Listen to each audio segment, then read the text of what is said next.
VikesNow. This is Dustin Baker. I'm here with Josh Frey, our usual Wednesday guest. We were talking off air about how fun this show is to do when the Vikings are winning. They've won four straight. That joke we had, Josh, about, well, they're probably going to start winning games now that Justin Jefferson's out. That came true. Can you believe it? I mean, yeah. Who else would have? Who would have thunk? I mean, the team loses Justin Jefferson, 1-4 on the year, and now all of a sudden they rattle off four wins. They're holding firm control of the 7th seed in the NFC, and they might even be able to pull off an NFC North title again. So this team's just incredible. Kevin O'Connell, the job he's done, can't say enough about it. Josh Dobbs coming in last week on 4 days with the team, not knowing any of the names and still just rattling off play after play to pull off that comeback. None of it mattered. This team's just a lot of fun right now. It is, and we could not say that after, for instance, the Chargers loss when O'Connell was on the hot seat, according to some, and now he has the fourth best odds to win Coach of the Year. You can't make it up. All right, I got 5 juicy questions, and I want your takes. I can't wait for them. Was the Vikings win at Atlanta season altering? I don't see how you can say it isn't. I mean, you lose KJ Osborne in the first half of that game.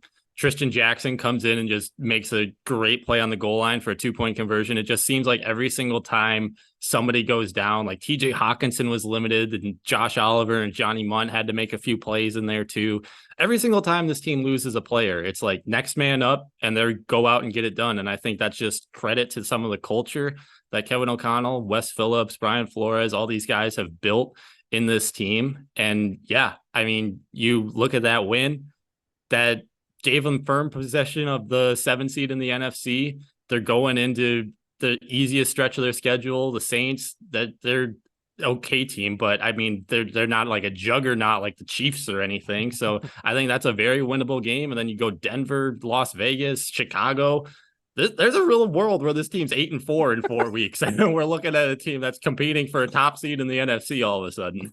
Oh man, it's so strange. And on top of what you said about, Tristan Jackson stepping up, all these guys showing up, this was after an offseason and summer particularly where we were told by credible people that the Vikings depth was paper thin. And I think that was a talker designed to criticize the general manager amid his competitive rebuild. And now we're talking about, man, all these guys are stepping up and making plays. Well, that's what you call depth. So I think that talker might have been a little bit premature. Doesn't it kind of feel, we got to see what happens Sunday against the Saints, but doesn't it feel like this is a junior 2017 season in the making?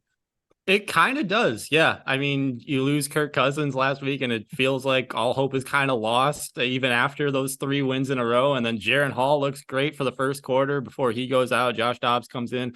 Yeah, that team had a lot of great depth at a lot of positions too. And this team is looking the exact sort of same way where no matter what happens, whether it's the defense making a play down the stretch, Byron Murphy had a great interception in that game, and Caleb Evans, another fumble, or Josh Dobbs running in an 18-yard touchdown, converting a 4th and 7, like whatever this team needs, they're going to be able to get it done. And I think it's a lot because, like I said, Kevin O'Connell, Brian Flores, they dial up the right plays at the right time, the right players at the right time.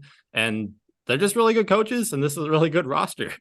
Yep, and they are 1.5 games out of the NFC North first place. The Lions, regrettably, have a very easy schedule. So all they have to do is stay within 2 games for the last 3 weeks of the season, and then they control their own fate, have a puncher's chance to take down the Lions twice for a back-to-back division crown. All right, here's probably my favorite question on the itinerary.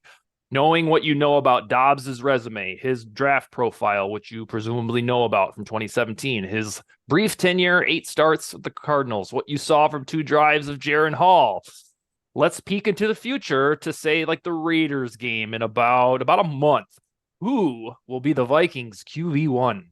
This is probably a question we're going to ask ourselves like 20 times over the next month. But I mean, I don't know how you take the ball out of Dobbs' hands after last week, but I really want to see them get Jaren Hall another opportunity. I understand not playing him this week with the concussion and everything. He's going to be in protocol, probably limited throughout practice throughout the week. So give him a chance to get healthy and get fully prepared for a game. But that guy looked really good on those first couple of drives. Like, he didn't make any dumb plays with the ball. He rolled out of the pocket and he was super mobile, which is exactly what Kevin O'Connell probably wants in his next quarterback. And like it or not, I mean, the Vikings have definitely invested the most in Hall out of all these guys. Like they traded Nick Mullins for a 7th-round pick. They just got Josh Dobbs for a 6th-rounder, but they saw Jaron Hall in the 5th round and they went and took him. And he's the guy that they saw and wanted in that draft. So I think that they have to give him another shot at some point, whether it's Denver or Las Vegas, Chicago. But I do think that Jaron Hall is going to get back in this lineup at some point.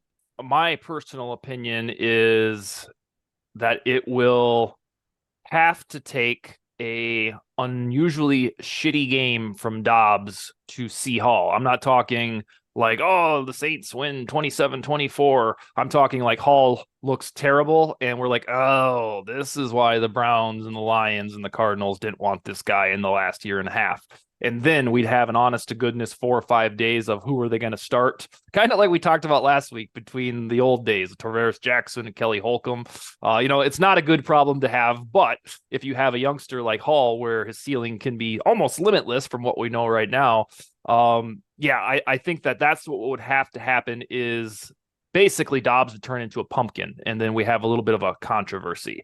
Now, let's hope that doesn't happen against these Saints. Tell us, the Saints, you have an advanced background with this team. Their schedule before Sunday and after Sunday is laughably easy. It's hilarious. I invite anybody to go on ESPN.com or your favorite NFL schedule site and look at the Saints schedule because it's a joke. That's how easy it is. Of course, that's not their fault, but it's quite funny. Are they good? Tell us about these Saints. Oh man, that is a question for the ages. Are the Saints good? The short answer is yes. I think they're good. Like I think they're better than outside of the Lions and probably Minnesota. They're better than any other team that they're going to face all season. The problem is just inconsistency. Like they've been pretty awful on 3rd down on offense, and they just it kind of just. We saw it all unfold against the Bears last week where they forced 5 turnovers on defense. They don't turn the ball over and they still lose the time of possession battle. They still only score 24 points and win that game by 1 possession. Like at the exact wrong time, this team just seems to step on or shoot themselves in their own foot. And it kind of cost them some of these games. I think the last 6 quarters before that Bears game, like the second half against the Jaguars, the game against the Colts, they were playing some of their best offense all season. And then it kind of came back down to earth again against the Bears. So I think they're a good team, but a lot of that relies on their defense making plays. And I think that the secondary is going to be a really tough test for Dobbs. Like you talk about the turnover problems. This is a game where he could have some turnover problems where they're tied for the lead in turnovers forced. They are one of 3 teams forcing at least 2 takeaways a game. They lead the league in interceptions. Paulson Adebo is looking like one of the best corners in the league right now. If there's a game where Dobbs is going to come out and look like shit, it's probably this one. And hopefully that doesn't happen. But yeah, it's going to be a big test against this defense. But I think that Brian Flores is going to be able to dial up a few things against this offense. And Dobbs can't afford that because right now he has the all money interstellar honeymoon going on. And it sucks for him that he's facing a opportunistic defense, but he can use his legs, something that Vikings fans haven't seen forever. I tweeted a few minutes ago that Dobbs became the first Vikings quarterback since the 2012 playoffs to rush for 50 yards or more in a game. And before that, the last quarterback to rush for 50 yards or more in a Vikings win was 2003. There were 7 dudes in between Culpepper, Tarvaris Jackson, Christian Ponder, and of course Joe Webb, where when a Vikings used a mobile quarterback, it was out of like desperation and it didn't translate to wins. But in the modern era, at least for now, Dobbs will get the nod.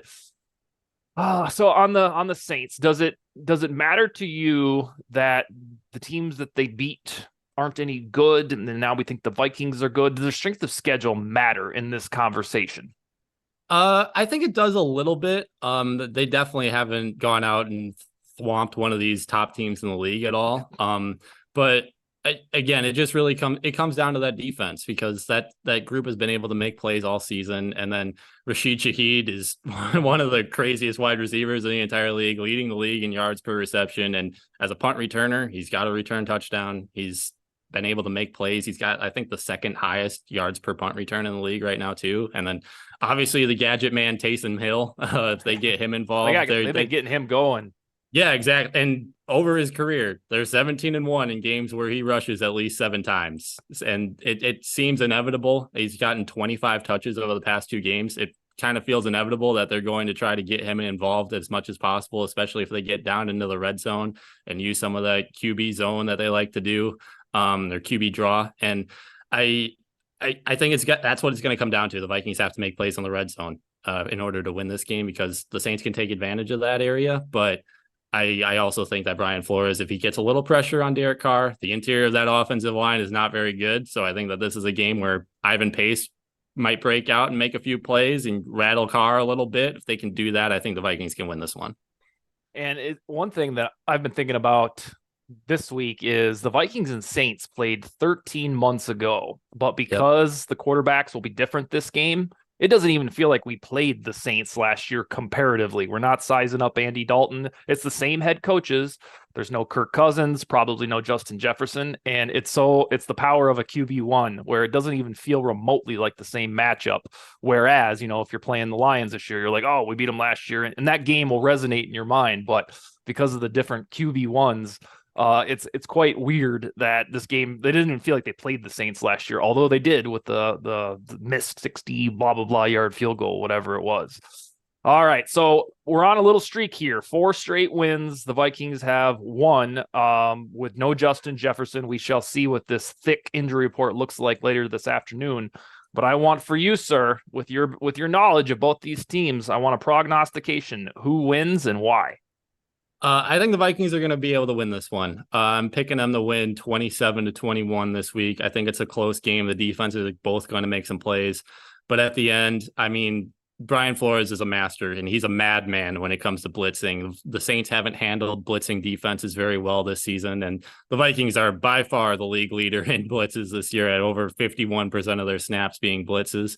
So I think Brian Flores draws a few things up. And if, like you said, if TJ Hawkinson is out there and they're able to get some of these guys a little bit more healthy going into this one, I think Dobbs is capable of making some of these plays. And the Saints pass rush is it's not very good outside of Cam Jordan. He's been their one guy that's out there, but other than that, they haven't really gotten anything out of anybody. And against this offensive line, especially if they can get Darisaw back, or even if it's Quessenberry, because he played a pretty damn good game last weekend too. But yeah, I think with the defense, with the offensive line, the Vikings have the recipe to win this game.